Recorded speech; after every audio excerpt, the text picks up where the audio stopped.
Президент Ульф Кристерсонду Швециянын премьер-министри болуп шайланышы менен куттуктады. Биринчи элдик курултайды өткөрүүнүн күн тартиби бекитилди.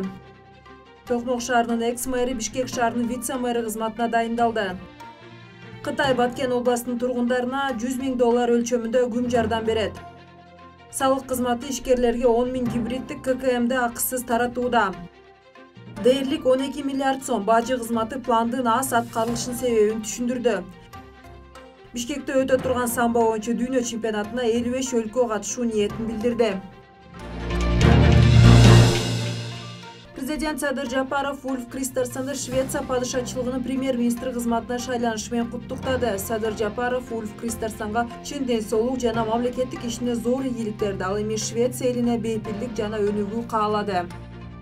Кыргызстандын мамлекеттик катчысы элдик курултайды уюштуруу комитетинин төрагасы Сүйүнбек Касманбетовдун төрагалыгы астында уюштуруу комитетинин кезектеги отуруму болуп өттү. Жыйында уюштуруу комитетинин мүчөлөрүнүн катышуусунда биринчи элдик курултайды өткөрүүнүн күн тартиби бекитилип, элдик курултайдын иш регламентин жана эмблемасынын долбоору жактырылды. Жыйындын жүрүшүндө уюштуруу комитети тарабынан 9-сентябрда берилген тапшырмага ылайык элдик курултайды даярдоо жана өткөрүү боюнча негизги иш-чаралардын планын жана даярдыктар жөнүндө маалымат берилди. Жыйын президенттин жыйынтыктоочу сөзү менен аяктады.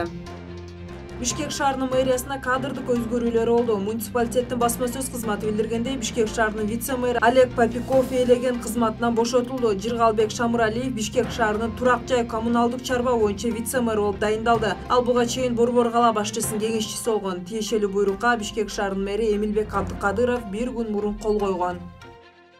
Кыргызстандын тышкы иштер министринин орун басары Азизбек Мадмаров Кытайдын Кыргызстанда элчиси Ду Деван менен жолугушту. Жолугушууда Кытай тарап кыргыз-тажик чек арасындагы кагылыштан жабыркаган Баткен областынын тургундарына $100.000 өлчөмүндөгү гуманитардык жардамды берүү чечими жөнүндө билдирди. Тараптар ошондой эле Кытайдын мамлекеттик кеңешинин мүчөсү тышкы иштер министри Ван Инин Кыргызстанга болгон сапарынын жыйынтыгы боюнча жетишилген макулдашууларды иш жүзүнө ашыруу маселесин талкуулашты.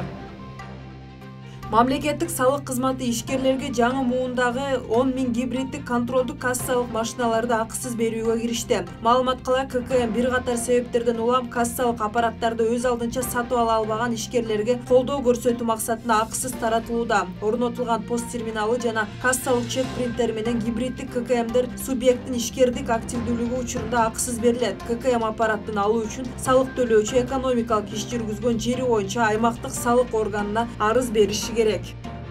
2022 жылдын 9 айына карата бажы төлөмдөрүнүн түшүү планы 64,8 миллиард сом өлчөмүндө деп белгиленген. Бул тууралуу кабар агенттигинде маалымат жыйынында мамлекеттик бажы кызматынын төрагасы Самат Исабеков билдирди. Анын айтымында бажы төлөмдөр 50,4 миллиард сом, ЭАЭП өлкөлөрүнөн түшкөн салым 14,4 миллиард сомду түзмөк.